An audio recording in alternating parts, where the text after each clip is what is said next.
You and I, as attorneys, Todd, we're in the habit of thinking about Medicaid planning for a married couple because frequently it's the well spouse that comes in the door, the well spouse with an adult child, adult child caregiver that come in the door looking for help. There are those situations that are a little more difficult and different in many ways where we've got a single individual that we're planning for.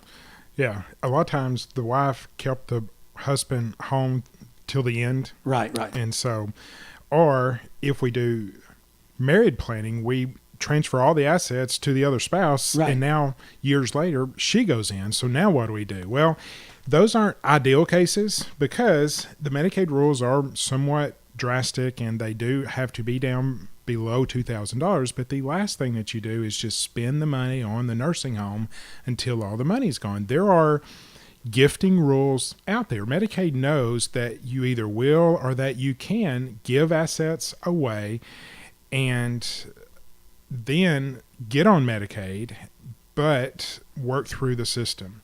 And it's extremely complicated. Okay. And it in is Texas, hard to do it verbally, but in Texas too, we have a Medicaid Expense Recovery Program, MERP, which introduces a whole new flavor or dynamic into it. And that is that Medicaid has the right in those instances when it can be done to be reimbursed for what they've paid out to take care of somebody at the death of that individual. And oftentimes it comes out of the equity in a home, for instance, something of that nature. But one of the planning tools that can be used is, in fact, an annuity that otherwise you might not invest in. And candidly, it's a specific kind of thing or annuity instrument that's designed for this purpose, correct? Sure. Typically, just if you take nothing else from this, please understand we as elder law attorneys can typically protect 50% and sometimes, depending on the income, 2/3 to 3/4. Okay, 3/4 is high, 50% is easy, but somewhere in between.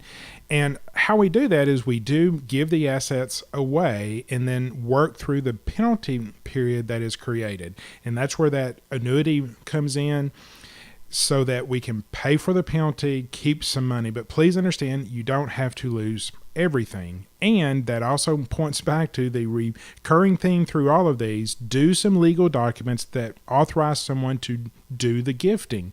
Your downloaded power of attorney off the internet, and sometimes the one done by your family law attorney may or may not have gifting language in there. Right. It has to have gifting language because that is our plan for the single person, is to give away the assets. And if the person in the nursing home can't sign the checks or make those transfers, the agent has to do it.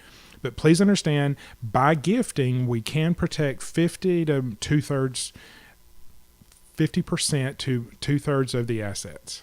And that's significant in a lot of instances. That's huge. Rather than just paying for the next 3, 4, 5, 6 years, right. We can save some money and still get you the care that you need.